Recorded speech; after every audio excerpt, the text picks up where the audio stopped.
بسم اللہ الرحمن الرحیم۔ بنگش ٹی وی میں خوش آمدید۔ معافی اور درگزر یہ ایک پول کی مانند ہے۔ اس کے باعث انسان ایک دوسرے سے رابطے میں رہتے ہیں اور یہ معافی انسانوں کے مابین کنیکٹیویٹی کا کام دیتی ہے۔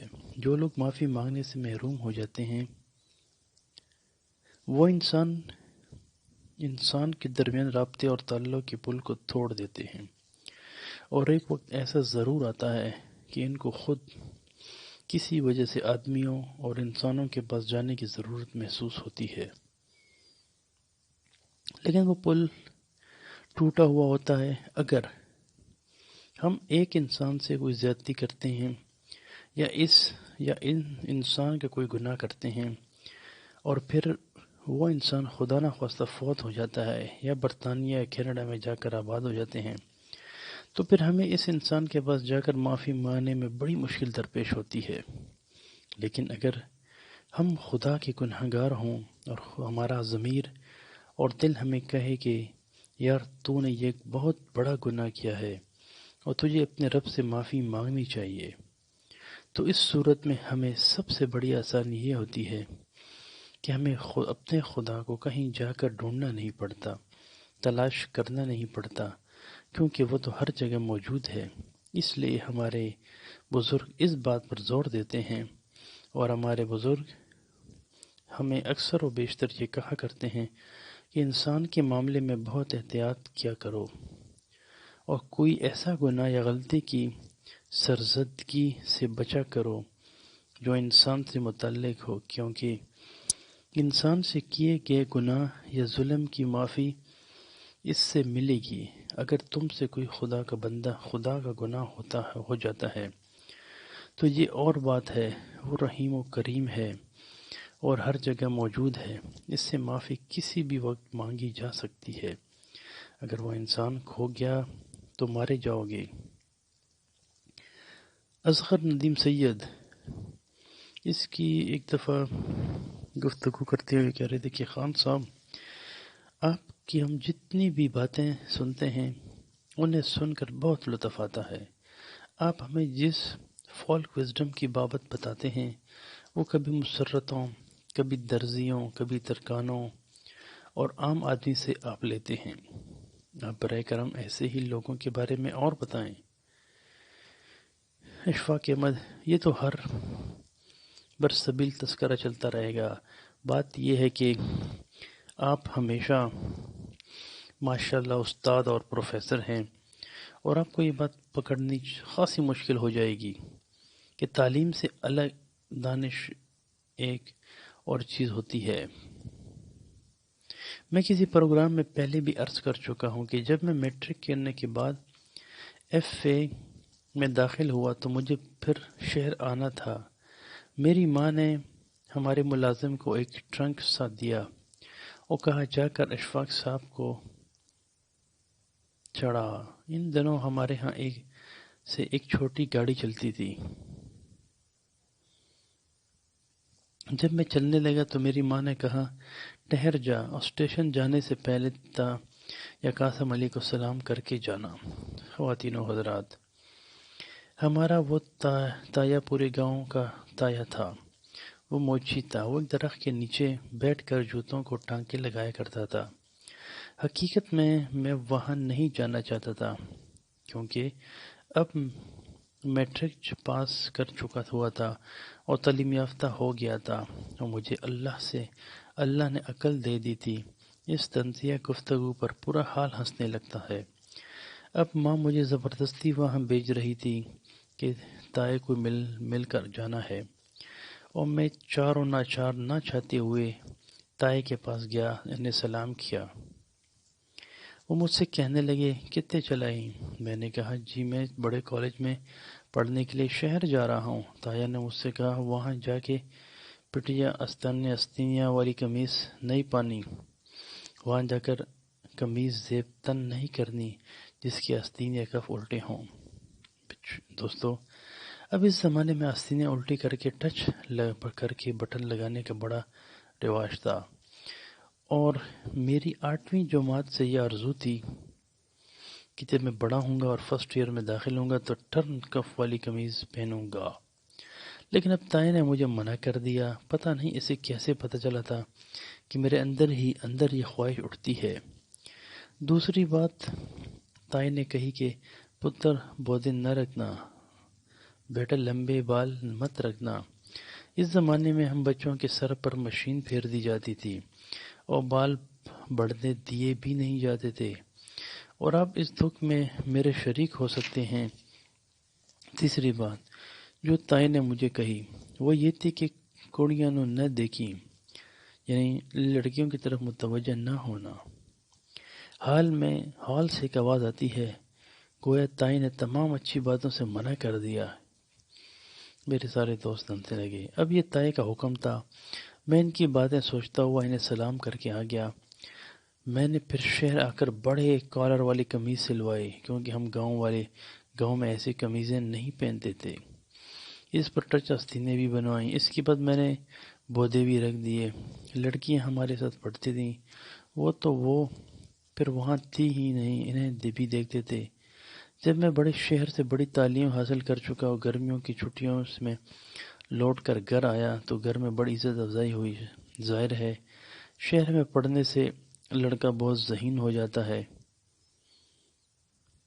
اب شام کے وقت میں سیر کرتا ہوا اپنے تایا قاسم علی کے پاس درخت کے نیچے گیا اور پتھر کی سیل پر بیٹھ کر ان سے باتیں کرنے لگا۔ میں نے تائی سے کہا، تایا سن، میں تمہیں ایک بڑی کام کی بات بتاتا ہوں۔ وہ بڑی تجسس سے میری طرف دیکھنے لگا۔ میں نے اسے بتایا کہ یہ جو مکھی ہوتی ہے نا، وہ جسے معمولی اور حقیر خیال کیا جاتا ہے، یہ دیکھنے اور بینائی کے معاملے میں تمام کیڑوں سے زیادہ تیز ہوتی ہے، کیونکہ اس کی آنکھ میں 3000 مہدف شیشے یا لینز لگے ہوتے ہیں اور ہر زاویے سے دیکھ سکتی ہے، اور یہ وہی ہوتی ہے جب بھی جس طریقے سے بھی اس پر حملہ آور ہوں یہ اڑ جاتی ہے۔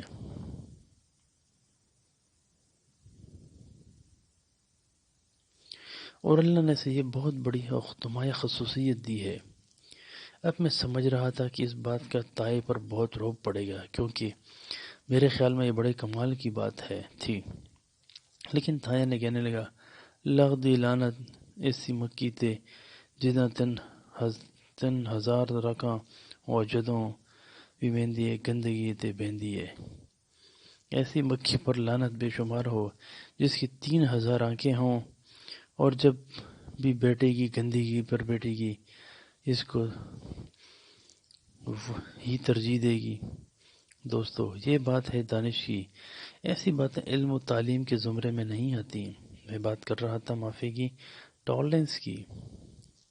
ہم بڑی سازشوں، ساری کوششوں کے باوجود اور بہت ساری تعلیم حاصل کرنے کے بعد جب اپنے رویے کی طرف لوٹتے ہیں تو اپنی تحریروں میں، تقریر میں اور اپنی پیش قدمی میں ٹالرنس کی پالنا نہیں کرتے، اس کی عزت نہیں کرتے۔ یہ عام طور پر ہم سے کوتاہی ہی ہو جاتی ہے۔ ہم آہ روز اخبارات میں ایڈورٹائز پڑھتے ہیں، ایڈیٹوریل اخبارات میں ایڈیٹوریل پڑھتے ہیں، کالم دیکھتے ہیں۔ اس میں جو چیز آپ کو ناپسند ہوتی ہے اس کے خلاف ہم بڑی شدت سے رد عمل ظاہر کرتے ہیں، اور یہ بات ہماری زندگی میں بہت بری طرح سے کراتی ہے، اور ہم اور ہماری ٹالرنس کے مابین یہ بات نہایت شدت کے ساتھ حائل ہے۔ میں آپ سے یہ بات پوچھنا چاہتا ہوں، کیونکہ آپ بھی تائے اور استاد ہیں، بچوں کو ان کی اچھی تعلیم کے صلے میں کچھ انعام مکرام یا گفٹ، میڈل یا سرٹیفکیٹ دینا چاہتے ہیں یا نہیں؟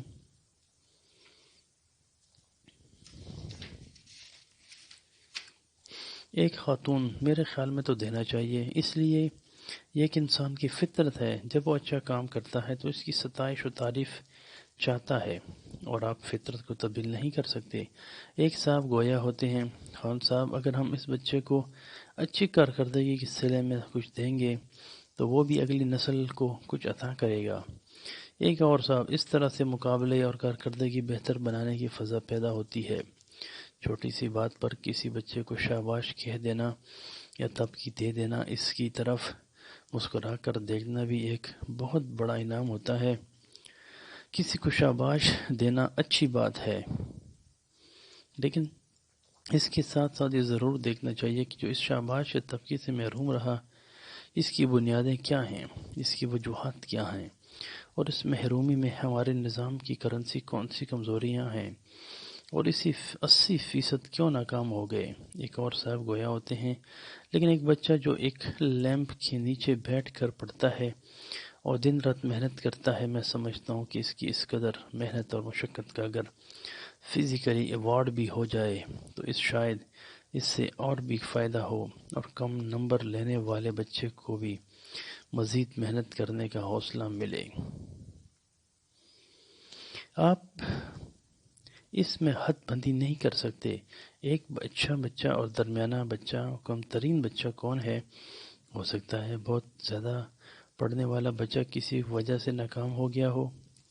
ایک اور صاحب گویا ہوتے ہیں، اگر ایک بچہ 70% نمبر حاصل کرتا ہے تو اسے انعام ملتا ہے، اور اس میں مزید محنت کرنے کا جذبہ پیدا ہوتا ہے، اور اب وہ کوشش کرے گا کہ 80% نمبر حاصل کرے۔ میرے دوست مسکراتے ہوئے کہ سوچ کا اندازہ وہ ایک برطانوی ماہر نفسیات سے ملتا ہے، وہ ہماری نفسیات سے ملتا ہے۔ مغربی ماہرین نفسیات یا ماہرین کہتے ہیں کہ بچوں کو انعام دینا اور ان کی کارکردگی کی ستائش کرنے سے بھی آگے چل کر چالاکی کی طرف توجہ دینا شروع کر دیتے ہیں، پڑھائی کی طرف اتنی توجہ نہیں دیتے، اور وہ یہ سوچنے لگتے ہیں کہ آئندہ انعام حاصل کرنے کے لیے باوجود اس کے کہ ہم نے محنت سے یہ انعام حاصل کیا ہے، اب ہم کس طرح سے دوبارہ انعام حاصل کریں گے۔ اس طرح ان پر بوٹی مافیا کا ہلکا سا رنگ پیدا ہونے لگتا ہے کہ کس طرح سے حصول زیادہ ہو۔ ایک اور دوسری بات یہ ہے کہ بزرگوں کا ایک اور خیال اور نظریہ ہوتا ہے، اور وہ کہتے ہیں کہ اگر ابدی تعریف زیادہ کیتی تو چھوڑ جائے گا۔ اس کا ترجمہ یہ ہے کہ اگر اس کی تعریف زیادہ کر دی تو یہ خراب ہو جائے گا۔ محفل میں شریک خاتون وہ کہتی ہیں، میرا موقف ذرا مختلف ہے، کیونکہ اللہ تعالیٰ کا حکم بھی ہے کہ جو اچھے کام کرے گا اس کو جنت ملے گی، اور جو خراب کام کرے گا اسے دوزخ۔ یہ تو قدرت کا فیصلہ ہے۔ ایک صاحب اشفاق احمد صاحب سے سوال کرتے ہیں کہ آپ کی شخصیت میں آپ کے والدین کا بھی عمل دخل ہے، یا آپ کی گفتگو آپ کی ذاتی سوچ اور تدبیر کا نتیجہ ہے؟ اشفاق احمد یقیناً ہے، کیونکہ اس زمانے کے جو والدین تھے وہ تربیت پر زیادہ زور دیتے تھے، وہ علم کے معاملے میں بیچارے اس قدر رافع نہیں ہوتے تھے۔ اب میری یہ بات پھر لوٹ کر آپ کے کوٹ میں چلی جائے گی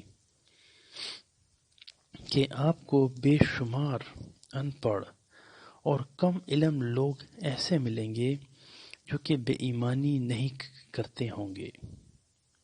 سمجھ گئے کہ آپ کو بے شمار ان پڑھ اور کم علم والے لوگ ایسے ملیں گے جو کہ بے ایمانی نہیں کرتے ہوں گے۔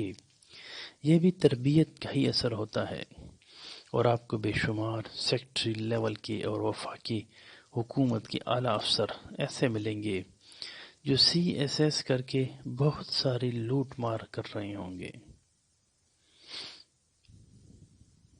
یعنی کہ اور آپ کو بے شمار سیکٹری لیول اور وفاقی حکومت کے اعلیٰ افسر ایسے ملیں گے جو CSS کر کے بہت ساری لوٹ مار کر رہے ہوں گے۔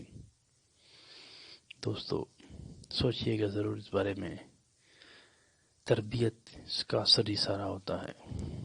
تو دوستو اللہ آپ کو خوش رکھے، اللہ آپ کو آسانیاں عطا فرمائیں اور آسانیاں تقسیم کرنے کا شرف عطا فرمائیں۔ دوستو بنگش ٹی وی کو سبسکرائب کریں اور میری اس ویڈیو کو ضرور لائک کریں، اور اس ویڈیو کو اپنے دوستوں میں، فرینڈز میں شیئر ضرور کیجیے گا اور بیل کے آئیکن کو ضرور پریس کریں تاکہ میری ہر نئی ویڈیو آپ کی طرف آتی رہے، اور اس ویڈیو کو ضرور لائک کریں، کمنٹس بھی کرنا، اور میرے چینل کو ضرور سبسکرائب کرنا۔ تھینک یو دوستو، السلام علیکم۔